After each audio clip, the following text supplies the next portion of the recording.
Council Chairperson Perry. By David Zajac this evening. Lord, today we ask for your calming love in a time of uncertainty, chaos, and turbulence in our state, our country, and in our world.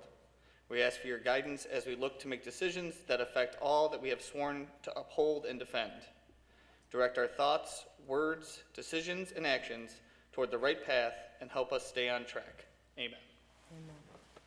I pledge allegiance to the flag of the United States of America and to the republic for which it stands, one nation, under God, indivisible, with liberty and justice for all.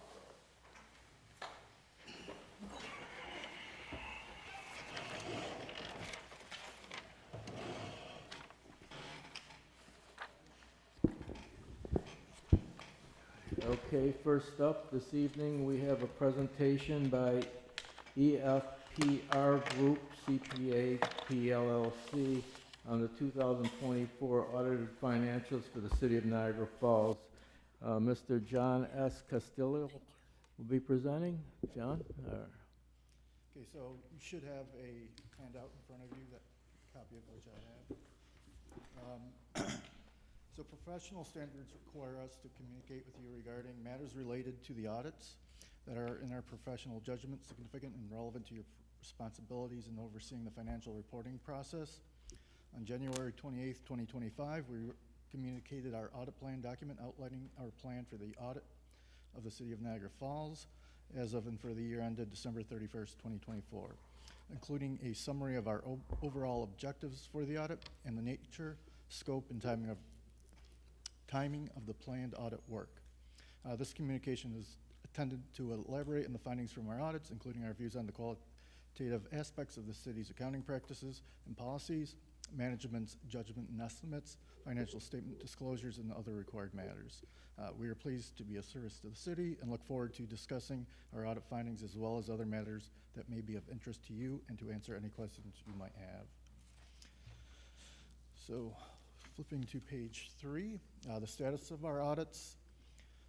We have completed our audit of the financial statements as of and for the year ended December 31st, 2024, and issued our reports on July 31st, 2025. Our audit was conducted in accordance with auditing standards generally accepted in the United States of America, the standards applicable to financial audits contained in government auditing standards issued by the Comptroller General of the United States, and OMB's uniform guidance. The audit of the financial statements does not relieve management or those charged with governance of their responsibilities. The objective of our audit was to obtain reasonable, not absolute, assurance about whether the financial statements are free from material misstatements. The scope of the work performed was substantially the same as described to you in our earlier audit planning communications. We have issued the following opinions on the following statements. For the governmental activities, we issued a qualified opinion. For the aggregate discretely presented component units, we issued an unmodified opinion. For the proprietary funds, we issued an adverse opinion. And for each major fund in the aggregate remaining fund information, an unmodified opinion. We issued an unmodified opinion on the following reports. The Federal Grant Compliance Audit, otherwise known as Single Audit or Uniform Guidance, and the Department of Transportation Compliance Audit, Single Audit for them. The results of our tests disclosed one material weakness that is required to be reported under government auditing standards or uniform guidance. All records and information requested by EFPR were freely available for our inspection. Management's cooperation was excellent. We received full access to all information that we requested while performing our audits, and we acknowledge the full cooperation extended to us by management throughout the course of our work. Our engagement letter to you, dated January 28th, 2025, describes our responsibilities in accordance with professional standards and certain regulatory authorities with regard to independence and the performance of our services. These letters also stipulate the responsibilities of the city with respect to independence as agreed to by the city. Please refer to that letter for more information. On page 4, we have summarized results of the general fund. On a financial reporting basis, the fund balance of the general fund, including the federal stimulus, the grant and subtourism and tourism sub-funds increased $9 million or 57.1% to $24.7 million. Revenue was $111.6 million, an increase of $3.6 million or 3.3% over the prior year. This increase was primarily from increased taxes related to restaurant sales and hotel room occupancy, as well as increased state aid. Expenditures were $99.6 million, an increase of $3.6 million or 3.8% over the prior year. This increase is primarily attributable to contractual expenditures related to planning. Next, the following table presents fund balance of the general fund as of December 31st, 2024 and 2023. Non-spendable increased 24.9 thousand. Tourism, that increased 201,000. Trolley increased 366,000. And your undesignated or unassigned increased $8.4 million. So overall, your fund balance increased $8.9 million. On a budgetary basis, fund balance of the general fund, excluding the federal stimulus, the grant, and tourism sub-funds, increased $5.4 million or 41.2 million. Sorry, $5.4 million or 41.2% to a balance of $18.9 million. Revenue was $92 million, an increase of $1.6 million or 1.8% over the prior year. This exceeded the budget by $2.8 million or 3.2%, as better than expected sales tax distributions and restaurant sales taxes offset unrealized foreclosure auction revenue. Expenditures were $90.4 million, a decrease of $636,000 or 1% from the prior year. This was under budget by $1.9 million as a result of continued controls that were put in place to reduce costs where appropriate as a result of the COVID-19 pandemic, as well as better budgeting for retirement buyouts. Next page, page 5, is a summary of our single audit. We issued the type of audit reports issued on whether the financial statements were prepared in accordance with GAAP, were unmodified, qualified, and diverse. We did identify a material weakness in financial reporting. There was no significant deficiencies identified, and there was no non-compliance material to the financial statements noted. For the federal awards, internal control over major programs, no material weaknesses were identified, and no significant deficiencies were reported. We issued an unmodified opinion for compliance for the major programs, and there were no audit findings required to be disclosed in accordance with 2 CFR section 200.51.516A uniform guidance. The city's major programs audited were Section 8 housing choice vouchers, the Public Safety Partnership and Community Policy grants, COVID-19 coronavirus state and local fiscal recovery funds. The dollar threshold to distinguish between Type A and Type B programs was $750,000. The city did not qualify as a low-risk auditee due to the fact that it has had a material weakness in financial reporting in the last 2 years. So in our financial statement findings section, we reported the material weakness 2024-001 for inventory, as inventory at the central garage has not been conducted in several years. And there was no reportable findings or questioned costs related to the federal awards. Okay, thank you. You're welcome. Thank you. Okay.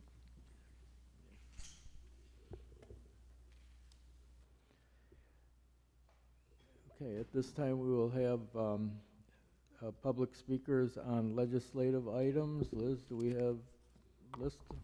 Yes, sir. We have Tanya Barone, agenda item number 3.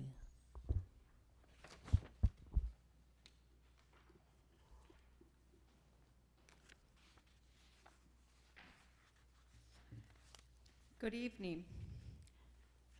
Just wanted to start off by congratulating Mr. Zajac on his win last night. As our future councilman. He's going to continue his service here to the community. I just want to say congratulations, and to Vincent Cawley, who's going to now sit on our beautiful council in 2026. So congratulations. I'm here to speak on agenda item number 3, which is the transfer and sale of 155 65th Street, which is a vacant lot owned by the city. My question is, and I hope that you can possibly answer it before you vote on it, just to make it clear, I was wondering if a public notice is required by law to the city before the transfer of any or the sale of any property, to give notice to the public and a chance for the public that might be interested in the property prior to it being transferred, just so that we have a fair shot at any of these properties prior to them being sold. Maybe somebody would like to purchase for a higher amount, just to make sure that it's fair for all. I cannot locate any public notice online. Maybe one was done and I'm just not finding it.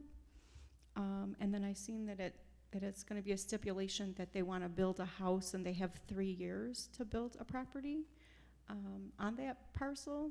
So I just want to make sure that they stay within compliance, and if there's some kind of reporting system that they're going to keep track of the people once they do buy the parcel, that 3 years from now we double check and make sure that they comply with that. I just don't want that to be another parcel that's going to be sitting with no tax revenue. So I would appreciate some answers prior to the vote, if anyone has them. Thank you.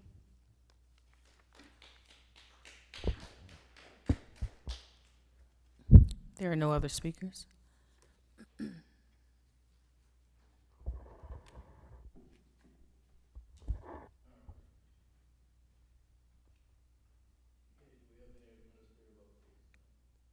None this evening, thank you. Announcements of community happenings?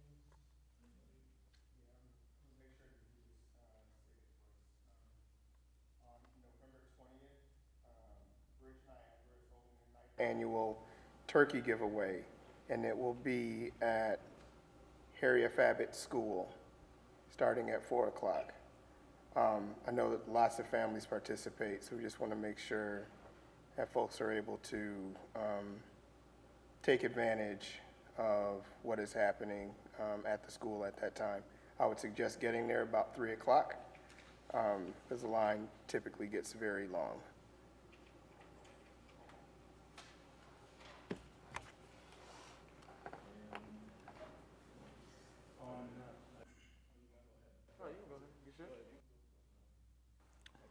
On November 15th at 12 p.m., it's at 1745 Whitney Avenue. It's Wrapped in Warmth Coat Drive for young and I believe old as well. So young people who may not have coats, and it gets brisk in these winters, so we want to definitely make sure that if you know any families that may have children that may be in needs of coats, on the 15th, it's kind of on the corner. You won't miss it, I promise you. It's a big space. Check that out, and bring the kids and invite community members as well. Anybody else? Okay, on November 6th, at Packard Court, the Native American community combined with WorkSource One having a winter workshop. We're giving away kits for keeping winterization of your home. It's a winterization fair, 11/6 from 1 to 3 at Packard Court Community Center.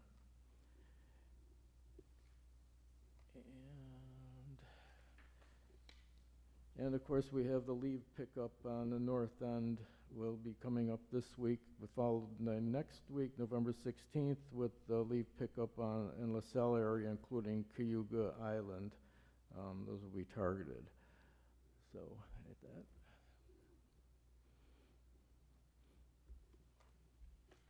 All caught up? Okay. All right, we're now at section 4 of the agenda. We've had the draft agenda for the last several days now. May I have a motion to adopt the agenda as proposed? Okay, we have a motion, and may I have a second? Okay, who wants it?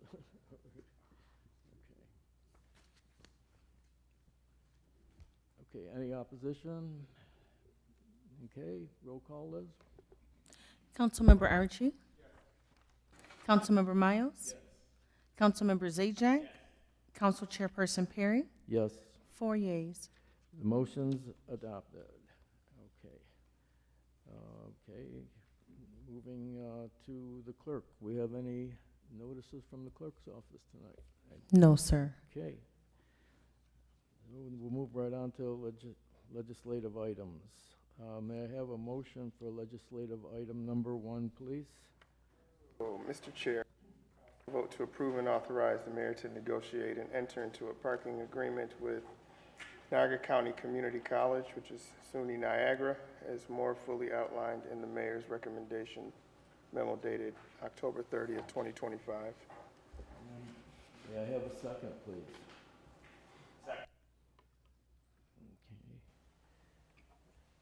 Okay. I will not restate the motions unless I'm asked to do so. Otherwise, we will not restate the motions. Are there any information requests on this? Any opposition, discussion, debate? Okay, Liz, please call the roll. Councilmember Archie? Yes.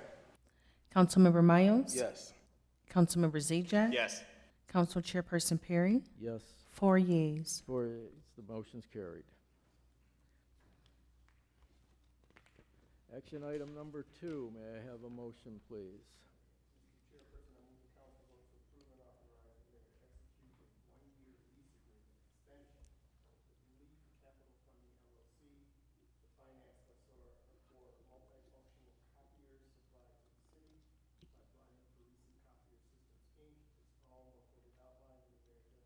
Memo dated October 30th, 2025. May I have a second? Any information requests? Opposition? Debate? Liz, please call the roll. Councilmember Archie? Councilmember Miles? Yes. Councilmember Zajac? Yes. Council Chairperson Perry? Yes. 4 yeas. 4 yeas, the motion's carried. Action item number 3, may I have a motion, please? 55 65th Street to Jazdev and Jazjeet Desi, excuse me if I'm mispronouncing, and as-is condition and authorize the mayor to execute any deed or other documents necessary to effectuate the transfer of the said property to the purchasers as more fully outlined in the mayor's recommendation memo dated October 30, 2025. May I have a second, please? And any information requests?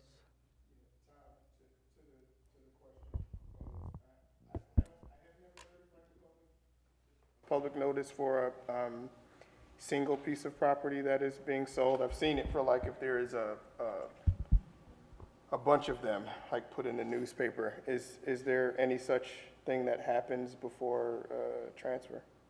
What you're referring to as being in the newspaper can only be one thing. Usually like and the that is for foreclosure. foreclosure. Yeah. Right, which we have not had foreclosure sales in several years. Yeah. I think more on that is coming next year. In terms of whether there's a requirement, no, I agree with you in my experience and also looking at past council resolutions from prior years, going back at least 10 years. There's been no requirement of posting a vacant property that's for sale, as in this situation. And to give some explanation to people listening, either here or at home, these purchasers wondered about a vacant lot across from their street. They got onto the city's website and took entered the address to determine who owned it, right? Because they were interested in buying it. And once you go to the assessor's website and you enter an address, and anyone with access to a computer and the internet, whether at home or at the library, can do this themselves. They can enter the address and find out who the current owner is. And if it's a private owner, you could reach out to that individual and say, hey, would you sell your property to me? In this particular case, the city is the owner. It's been the owner since at least 2014, probably longer. This was property that was taken on foreclosure. The structure was demolished. And so the course of how this is done, if you find a property that the city owns and you want to make an offer on it, you put together a letter, you mail it to my office or to the planning department, and then it gets circulated between various departments, goes to the administration. So there is an internal process for review. We take a look at what the proposal is. In this case, the proposal is to build a home for in-laws. And so that was the basis for bringing this forward to the council. In a sense, the notice of the meeting that was posted on the website, on the council's website, does provide notice of the intent to sell to these individuals. But that's the only advance notice for these type of sales, and it's standard practice. And just for clarity, in this instance, these residents, you said they already own a home in the space. Almost across the street, almost directly across the street from the vacant lot. Yeah, it's at a slight angle across from their current residence. So they've lived on the street for many years, and they've been looking at this vacant property, and suddenly they found a need in their family for a place to build a house, and that's a great thing when a new house is built on a vacant parcel. It's the best we could hope for. Yes, we've given them 3 years, but keep this in mind. As soon as they purchase it, the property goes back on the tax roll, albeit as a vacant parcel, but they will be paying taxes almost immediately upon purchase. And then once the house is built and our code enforcement department issues a certificate of occupancy, Because that was my next question. then it will be taxed as a house. Okay, so to the second part of the question, while it's city responsibility to make sure that it's built within the 3 years, like what specific department is that code enforcement? Is it community development that is, or is it just the tracking through getting the permits? It's basically a shared responsibility between my office and planning. Okay.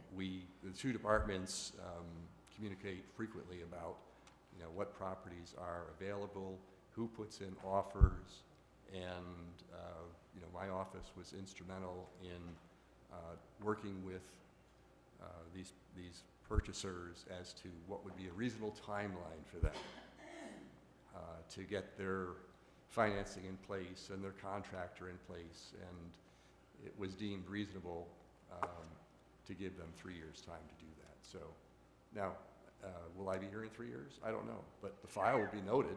There is a file for this property, and it will have a note on it that this is a requirement of the sale. Got it. Thank you. Are there any homes adjacent or like next door to that actual space? I think there is a small vacant parcel that will be immediately adjacent to the house that will be built, and then on the other side there is an existing home. And So it fills in nicely. It won't fill in the gaps completely, but it helps fill in a large vacant space. This couple has selected the larger of the two vacant properties to build on, so it will be filled out nicely, and I think it'll fit in nicely with the residential character of the rest of the street. no, and with that being the case, because I know usually when there's a vacant plot of land, the homes that are next door, whoever owned them, they usually gets first choice. Have they been reached out to? No, you're right about that, and So turning back the clock not too long ago, I mean, just earlier this year, remember we had like 3 different meetings where we had batches of vacant parcels being sold. Think about that. That was the result of the planning department identifying vacant parcels and then sending out letters to adjoining property owners saying, there is this opportunity. So that opportunity came and went with no one on either side exercising their first dibs or their first right to say, I'd like to get it. So it's a good point to bring up because it helps bring context that this couple that seeks to buy the property actually did not have the first chance to get it. So that property was offered pretty much, that was a part of the bundle and it didn't get purchased? It did not get, it wasn't part of the bundle. The things that ended up in the bundle were the people who live next door to vacant properties who said, yes, we'll take that opportunity, we want to buy it. Or the 2 neighbors on either side want to split it in half. That did not happen with this parcel, so it remained vacant. Okay. And this is a great solution to resolve that vacancy. And 2, is there any type of clawback clause that would, in the event that if they don't build, because the building of this house is probably one of the main reasons why it's being brought to us today, is there like a clawback clause if they fail to do so? I mean, let me answer both parts of what you've said. If this couple had said, we would like to buy the vacant property without putting a house on it, we might very well bring it to you anyway, for the reason that at least it gets on it gets off the city's responsibility list in terms of possible liability if an accident occurs on the property. It goes back on the tax roll immediately. They start paying towards school taxes and city property taxes. Those are all good things. It's even better that they're going to build a house. The question of the clawback, there will be a clawback agreement, a clause in the actual deed. So my office is going to draft the deed if it's approved tonight, and it's going to say that basically it says you, the purchaser, understand that if you don't meet your commitment to complete the house in 3 years, this deed essentially becomes null and void. And if it becomes null and void, well, who does it belong to? It belongs to the city again, right? So that will be built into the deed that gets filed with the county. Yeah. Yeah, because I asked that question because when we speak of forgiving taxes and things like that of that nature from previous, I think that definitely is important that we have that baked into it, right? So yeah, Yep. Thank you, I appreciate it. Okay, any opposition? Okay, Liz? Councilmember Archie? Yes. Councilmember Miles? Yes. Councilmember Zajac, Yes. Council Chairperson Perry? Yes. 4 yeas. 4 yeas, the motion's carried. Moving on to item number 4. May I have a motion, please? Mr. Chairperson, I move the council vote to approve the waiver of city parking fees at the surface lot on 238 3rd Street for the benefit of Master Keachin's Martial Arts Academy, which is hosting the Camille Keachin Tournament at the Niagara Falls Convention Center on November 21st through November 22nd, as more fully outlined in the mayor's recommendation memo dated October 30th, 2025. May I have a second, please? Second. Okay, information request. Any opposition, discussion, debate? Okay, Liz? Councilmember Archie? Yes. Councilmember Miles? Yes. Councilmember Zajac, Yes. Council Chairperson Perry? Yes. 4 yeas. 4 yeas, motion's carried. Moving on to item number 5. May I have a motion, please? Mr. Chairperson, I move that the council vote to approve the waiver of city parking fees at the surface lot on 238 3rd Street on the evening of February 14th, 2026 for the benefit of the Buffalo Alumni Chapter of Delta Sigma Theta Sorority, which will be hosting its annual scholarship gala at the Niagara Falls Convention Center, as more fully outlined in the mayor's recommendation memo dated October 30th, 2025. Okay, may I have a second? Second. Okay, Dante's a second. Okay, information requests?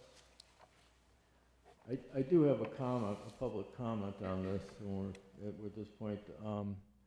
I know I've attended a couple events where this was supposed to be free for the parking for the event at this lot, and in the front of the lot there was a sign that said lot full, and there were obviously a number of spaces that weren't filled up and the gates were down, so I couldn't use the lot. Whoever's in charge of that, I'd hope that they'd look into that. That's not happening in these events. But with that, any opposition? Okay, Liz? Councilmember Archie? Councilmember Miles? Yes. Councilmember Zajac, Yes. Council Chairperson Perry? Yes. 4 yeas. 4 yeas, the motion's carried. Item number 6, may I have a motion, please? Mr. Chairperson, I move that the council vote to approve the waiver of city parking fees at the Rainbow Ramp and the surface lot on 238 3rd Street for the benefit of Jingle Falls, USA, which will be hosting family-friendly, free, and affordable holiday entertainment in downtown Niagara Falls from Friday, December 5th through Sunday, December 7th, as more fully outlined in the mayor's recommendation memo dated October 30th, 2025. May I have a second, please? Second. All right, Brian, second. Okay, any information requests? Opposition? Liz? Councilmember Archie? Councilmember Miles? Councilmember Zajac, Yes. Council Chairperson Perry? Yes. 4 yeas. 4 yeas, the motion's carried. Action item number 7, may I have a motion, please? Mr. Chairperson, I move that the council vote to approve the replacement of the city's 2011 fund balance policy with an updated policy as recommended by the acting city controller, Maria Brown, as more fully outlined in her recommendation letter to the council dated October 29th, 2025. May I have a second, please? Second. Okay, Brian, second. Okay, information request. Okay, any opposition? None, okay. Liz? Councilmember Archie? Yes. Councilmember Miles? Councilmember Zajac, Council Chairperson Perry? Yes. 4 yeas. 4 yeas, the motion's carried. And final resolution, number 8, may I have a motion, please? Mr. Chairperson, I move that the council vote to approve the resolution relative to scheduling a public hearing on the executive budget proposal for 2026, as well as the subsequent budget meetings of the city council. May I have a second, please? Second. Second. Okay, information requests. Great conversation. Opposition. Okay, Liz? Councilmember Archie? Yes. Councilmember Miles? Yes. Councilmember Zajac, Council Chairperson Perry? Yes. 4 yeas. 4 yeas, the motion's carried. Okay, that concludes the business activities for today. Next, we're into public speakers for the good of the community. Liz, do you have a list of people tonight? Yes, sir. Our first speaker is Colton Lackey to speak about the Niagara Gospel Mission. Colton?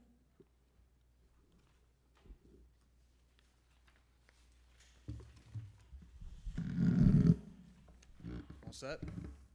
Good evening, everyone. Wanted to share just a little update about what all is going on at the mission. And so I'm sure many of you are aware of what's happened recently with the SNAP benefits. People are struggling, looking for places to come to find food and to find service. And so we have dinner every night open to the community for anybody who doesn't know. We would love to have that word continue to be spread. At 5 p.m., somebody can come to Niagara Gospel Mission, 1317 Portage Road, for a warm meal. This week as well, we also have lunch open to our community.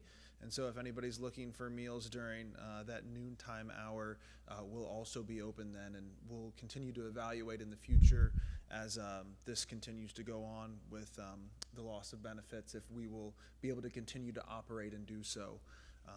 We also wanted to let everybody know about our upcoming Thanksgiving feeding, Feed the Falls. We'll also do it at Christmas time as well, but between both, our goal is to serve 4,000 meals to the community, 2,000 across Thanksgiving and 2,000 across Christmas time as well. We're still looking for a couple things from the community. We could use extra donations of turkeys. I have my list here: cranberry sauce, corn, mashed potato mixer, and dressing mixes. And then we could also use 300 shelf-ready pies that we will take and assort and put into those meals as well. And so anybody that you know of, or any word that anyone hears throughout the community of people being interested in volunteering or participating, we could use the support, but then we could also use those donations as well. We want to continue to be a force for the good in the community, for those of our neighbors that are homeless, seeking housing. We're trying to be a light to them, and for those as well who are struggling and down on hard times. And if there's anybody else struggling, I know we've already mentioned in other community space time here, people looking for clothing, jackets, anything along those lines as well. We also have plenty of items available, so please have anyone that you know of reach out. And I think that's all I have for this evening. Thank you so much. Thank you. Thank you.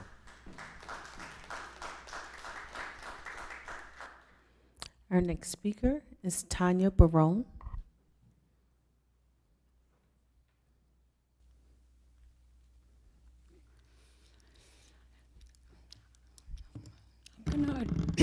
I'm going to address some concerns that have been recently published in the Niagara Gazette regarding some internal problems in our police department.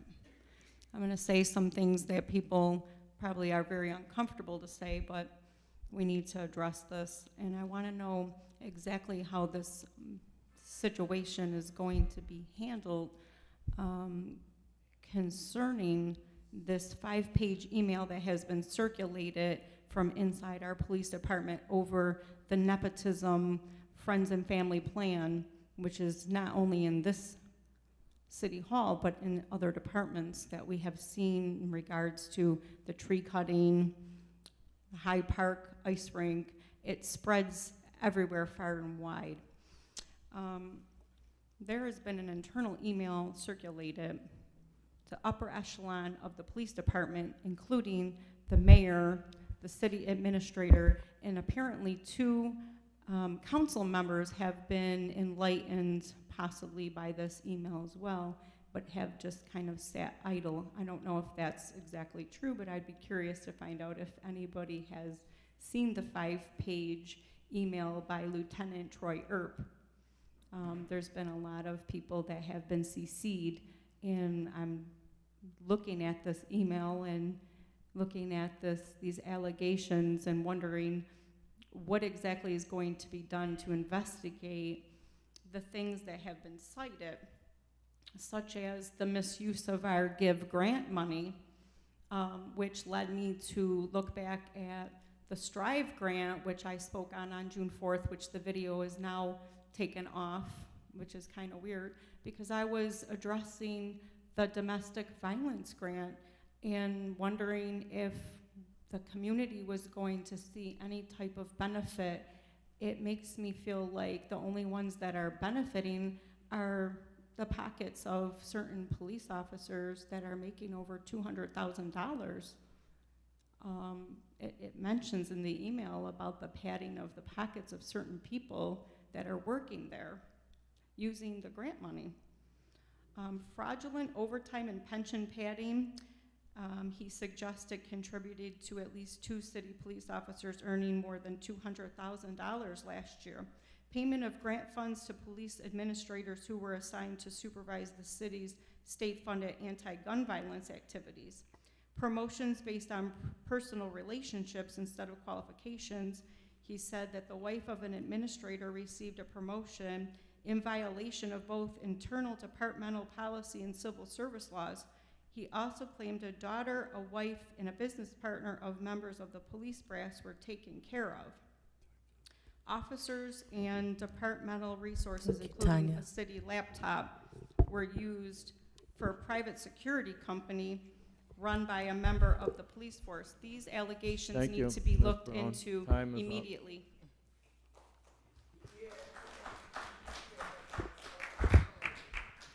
That is our last speaker. Okay, meeting's adjourned.